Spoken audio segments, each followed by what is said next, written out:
साथ है एससी समाज का तो आ रहा है आपके साथ, इसमें पिछड़ी और माइनॉरिटी कैसे आएगी सर, ये थोड़ा सा क्लियर करिए। देखिए, हमारा 85% ही पूरा बहुजन समाज है।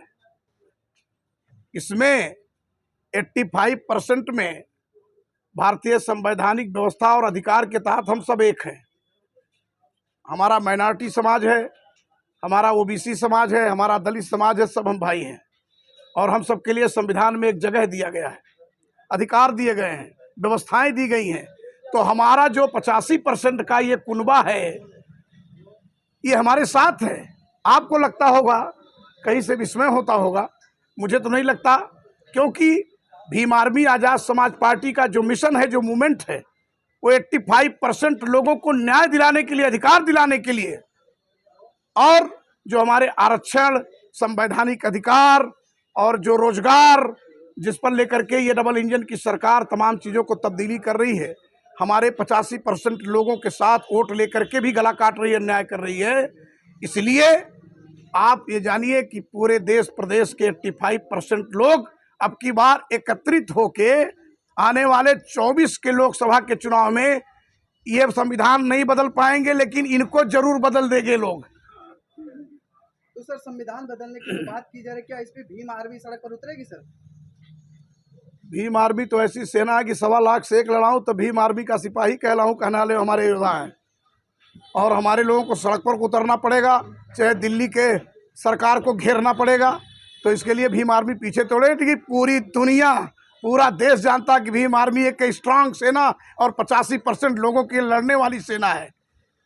और भीम आर्मी के साथ ताकत के बारे में तो न्यूयॉर्क अमेरिका से डैन मैक्साई ने, जो हमारे टाइम 100 के संपादकीय निदेशक हैं, उन्होंने हमारे नेता को लिख दिया, दुनिया के 100 नेताओं में भारत के एक चंद्रशेखर जी का नाम अपने सर्वे में लिया है। इस बात का तो भीम आर्मी के लोगों को, देश के लोगों को गर्व है चंद्रशेखर आजाद पर, और आप भीम आर्मी की बात कर रहे हैं। सर, आज क्षेत्र में निकलना हुआ, इसका मुख्य उद्देश्य क्या है? देखिए, हम भीम आर्मी आज़ाद समाज पार्टी के जिम्मेदार सिपाही हैं।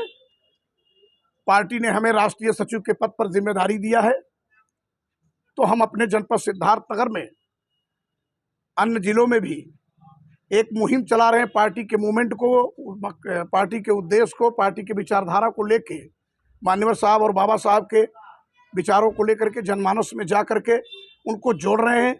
पार्टी से सदस्यता ग्रहण करा रहे हैं, गांव टू गांव, विलेज टू विलेज, ग्राम पंचायतवार, न्याय पंचायतवार, और सेक्टर प्रमुख और बूथ प्रमुख का गठन भी कर रहे हैं, सर्व समाज अपने 85% लोगों के साथ। थाना जोगिया अंतर्गत का घटना है कि एक व्यक्ति थे जो टेम्पू चालक थे, उनके पिता 3 भाई थे और वो 5 भाई खुद थे। उनकी बीवी 2 वर्ष पहले एक्सपायर कर गई थी मुंबई में, और वो घर से कापी किताब लेने के बहाने अपने एक बच्ची और बच्चे के साथ सनई चौराहे पे आए और पॉइजन खाकर आत्महत्या कर ली। और जहां जिला अस्पताल में उनका इलाज चला, उनकी मृत्यु हो गई, और उनके पिता और पुत्री का इलाज गोरखपुर के दौरान मृत्यु हो गया। सर, इस घटना पे आपका क्या कहना है? देखिए, यह है कि दुर्भाग्यपूर्ण है, लेकिन यह है कि बहुत ज़्यादा मुझे इसमें जानकारी नहीं है। क्योंकि पारिवारिक मैटर था, तो पारिवारिक मैटर कहीं बहुत ज़्यादा हाईलाइटेड नहीं होता है।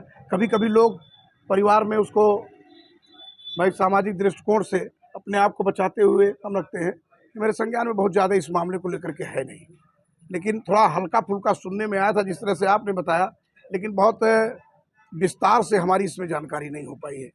ना हमारे पास इसके लिए किसी ने कोई शिकायत या मदद मांगने का प्रयास किया, ना मेरे तक ये मामला आया। तो मुझे लगता है कि पारिवारिक मैटर रहा होगा, घरेलू मैटर रहा होगा, तो इसके चलते बहुत ज़्यादा हाईलाइट मामला हुआ नहीं, इसलिए मेरे संज्ञान में आया नहीं है। आपसे मैंने कहा बंधु कि उत्तर प्रदेश के सरकार की कानून व्यवस्था जब ध्वस्त है, तो हम जनपद के क्रमवार अगर गिनाना शुरू करें, तो जिस तरह से आपने लोटन की बात कहा, जोगिया की बात मैं कहूँ, धौरहरा की बात अगर करूँ, पथरा की बात करूँ, अगर कौन सा गाँव, बगहवा की बात करूँ, तो मैं बढ़नी चाफा वाले उस बगल में दलित को जो मार दिए लात में, उसकी बात करूं, तो ये सैकड़ों चीज़ें तो आपको देखने को मिलेगी इस सरकार में।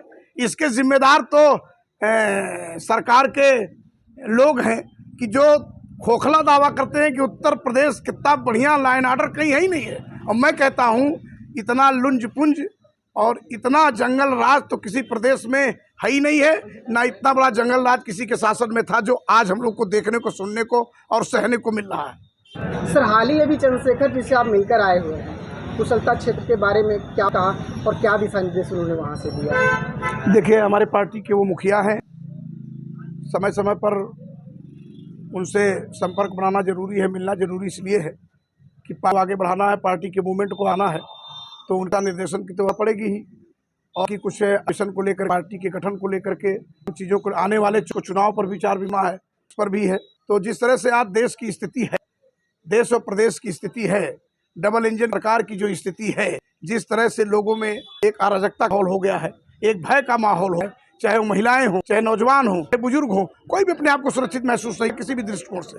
तो ऐसे में तो विचार विमर्श करना पड़ेगा कि इस दमन सरकार को हटाने के लिए किस तरह से व्यवस्थाएं, कैसी हमारी नीति बने कि लोगों को ये आए समझ में, बताया जाए। तो उसको लेकर के बातें होती हैं। बाकी तो आदेश निर्देश समय समय पर 2 दिन पर और आदेश आते हैं, कल परसों आएंगे। तो पार्टी का जिम्मेदार सिपाही होने के, पदाधिकारी होने के नाते 5-2 दिन फोन आ जाएगा, ये करना है, वहाँ जाना है, तो जिम्मेदारी है, तो मिलते रहेगा आपके सामने।